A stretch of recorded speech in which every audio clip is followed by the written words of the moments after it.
Hi guys, my name is Christine and I'm a dating, relationship and personal development coach. And today I'm talking about what are they thinking when you walk away. So basically, if you have been rejected or if you've been dumped, if you've been put in friend zone, whatever it may be, and you've decided that, hey, you know what, I'm going to walk away from this relationship, what is the other person thinking when you do this, right? So usually like the first thing that probably gives them the first thing that they probably think is they're thinking that where have you gone, basically, because it seemed like you were giving them attention, you were messaging them, you were contacting them, and then all of a sudden you have stopped, right? And another thing that they may think as well is they may think, they haven't spoken to me in a while, but they'll probably get back in touch soon, something like that. They may think that.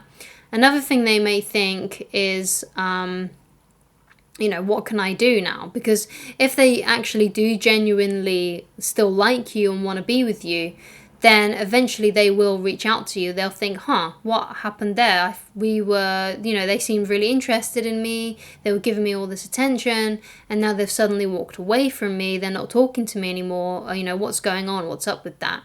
And they may feel the loss, and they think, well, okay, well, if they're not talking to me, then I need to be the one that contacts them, especially if they still want to keep that connection going. I mean, even people that just want your attention, if they want that attention really badly from you and they get a good ego boost from it, they're going to contact you at some point. They're going to reach out to you. They're going to, try something. They're going to, they're just going to want that attention back. So they're going to contact you and see if they can reel you back in. And also that goes also for the people that do still love and care about you. Like if they love and care about you, they will try and keep that connection going once they realize that you're no longer putting in the effort. So there could, like you can see, there could be a number of things that could be running through their head. It could be the case as well, that they may not actually care. They may not do anything. They may not care at all. They basically might just not really care that much that you've gone. There might be some people out there that will think that way. They'll definitely notice your absence, though. That's if you've been contacting them a lot and you suddenly stop doing that and you're no longer in their life, they will obviously notice your absence. But whether they care about it or not is obviously a different story. Obviously, it depends on the type of person that you're dealing with. So when this kind of thing, when you do something like walk away, the person that is benefiting is actually you.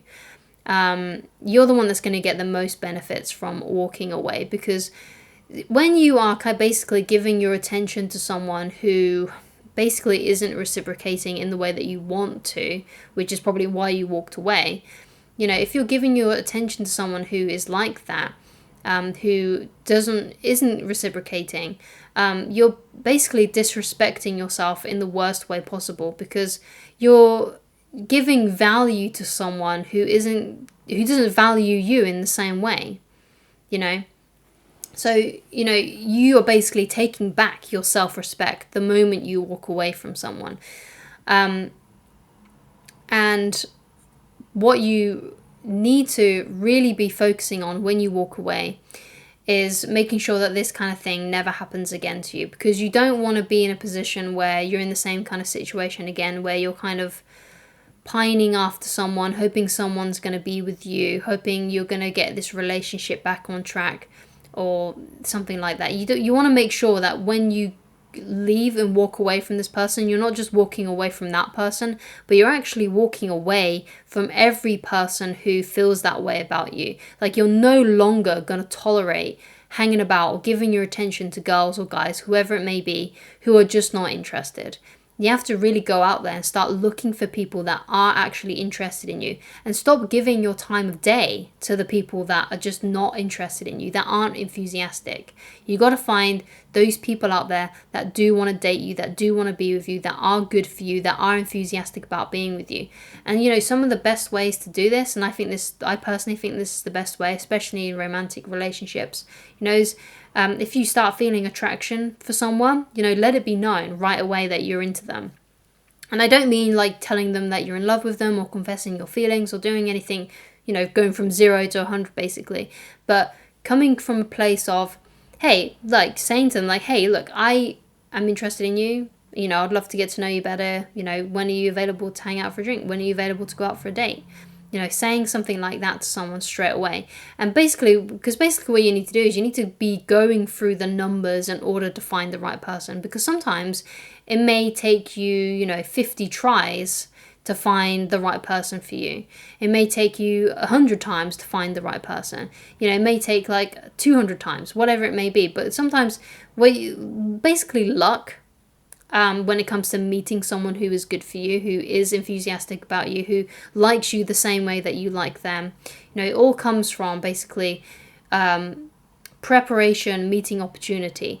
And now the preparation on your part is to be brave enough to go out on dates with as many people as you possibly can until you find that right person for you who you're really enthusiastic about and they're enthusiastic about you. Because remember, we in the Western world at least, we live in a monogamous society, so you only really need to find one person. You only need to find one good match for you.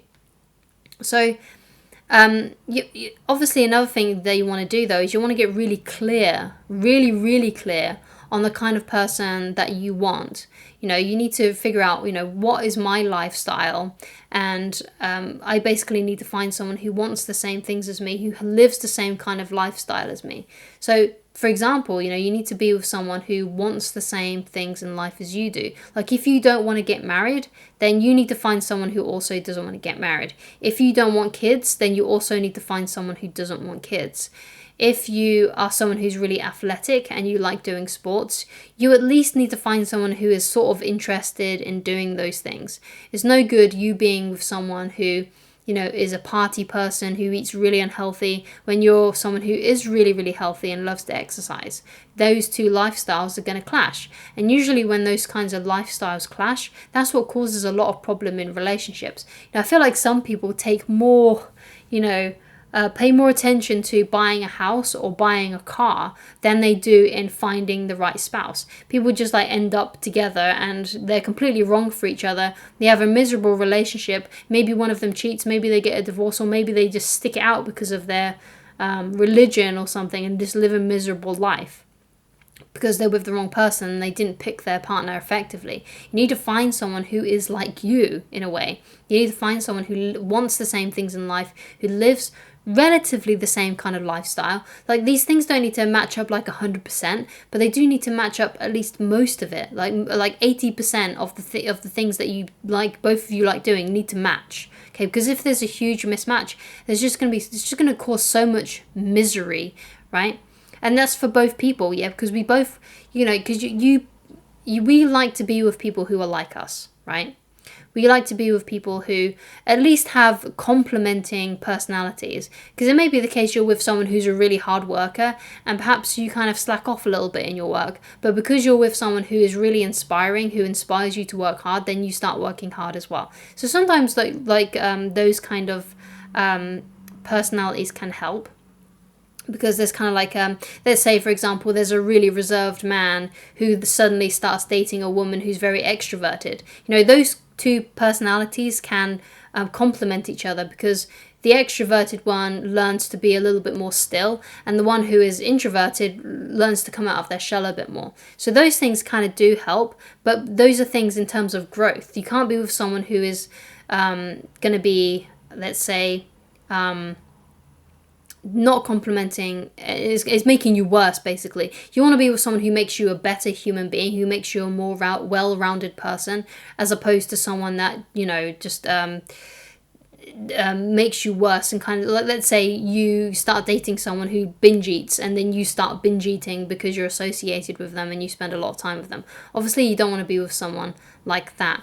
You want to be with someone who inspires you to become a better person. And that's one of the reasons why I married my wife, because she's exactly that person. She inspires me to become a better person, and inspires me to work even harder and those kinds of things. So you need to find the right kind of match for you. And that all starts with doing a little bit of introspection and figuring out basically the kind of person that you want to be with. Pay as much attention to getting a partner in the same way that you do when you're buying a new car. You know, you're checking the mileage, you know, you're checking, you know, what kind of engine it is, you know, how many doors it's got, the color, you're checking, you know, how much the insurance is going to be, you know, all those kinds of things. You know, you need to really put a lot of focus and attention on the kind of person that you want in your life, because if you don't, you end up falling into these wrong relationships that never work out, and then you have to walk away from them, or basically you start giving your attention to someone that just isn't interested in you, because you have basically come up with this fantasy inside your head about who this person is, and you can't seem to let them go.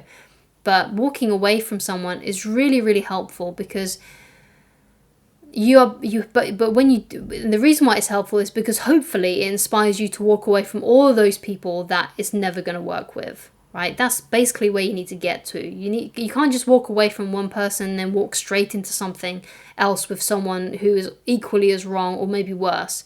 You need to be, you know, upgrading basically each time this happens to you.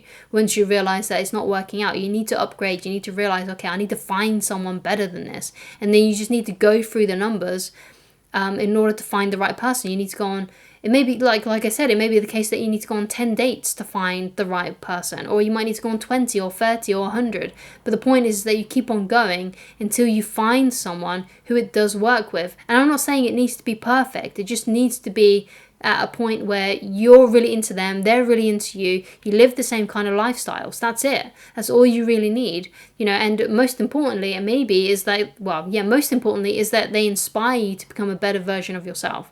You know, so when you walk away from this person, you know, it doesn't really matter what they're thinking.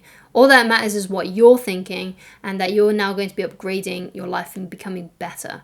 And being able to find someone better for you as well. So if you would like to get in touch with me personally, then please go to www.christineloveridge.com. Thank you so much for watching, and I shall talk to you again very soon. Goodbye, guys.